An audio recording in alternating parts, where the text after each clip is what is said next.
చెప్పాను కదా నేను ఫుడ్ వెరైటీస్ అయితే టేస్ట్ చేశామని చెప్పేసి. నేనైతే ఇది ఎప్పుడూ ట్రై చేయలేదన్నమాట. ఇది వచ్చేసి చికెన్ మలై కబాబ్. సో చాలా అంటే నాకు మరీ అంతగా అయితే నచ్చలేదు. ఓకే, బాగుంది అని అనిపించింది. కాస్ట్ మాత్రం చిన్న ప్లేట్ 250 రూపీస్ అంట. ఇంకేం చేస్తాను, తీసుకున్నాను. అండ్ తర్వాత ఇక్కడ వీడైతే షుగర్ క్యాండీ కావాలి అంటే వాడికి కొనిచ్చాను. ఇక్కడైతే భలే గమ్మత్తుగా ఉంది, ఇది చేస్తుంటే చాలా మంచిగా అనిపించింది ఇలా. సో అందుకే షూట్ చేశాను అనమాట. అండ్ తర్వాత ఇక్కడ తినాల్సిన రెసిపీ కునాఫా అనమాట.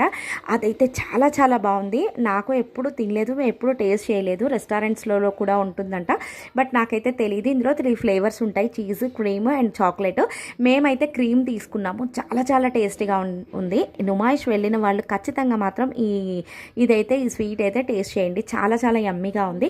ఫైనల్గా అయితే నేను ఈసారి స్మోక్ బిస్కెట్ కూడా ట్రై చేశాను అనమాట. ఇక్కడ కార్తికేయ కూడా ఫస్ట్ టైం స్మోక్ బిస్కెట్ అయితే ట్రై చేశాడు. నేను కూడా ఫస్ట్ టైం. So yummy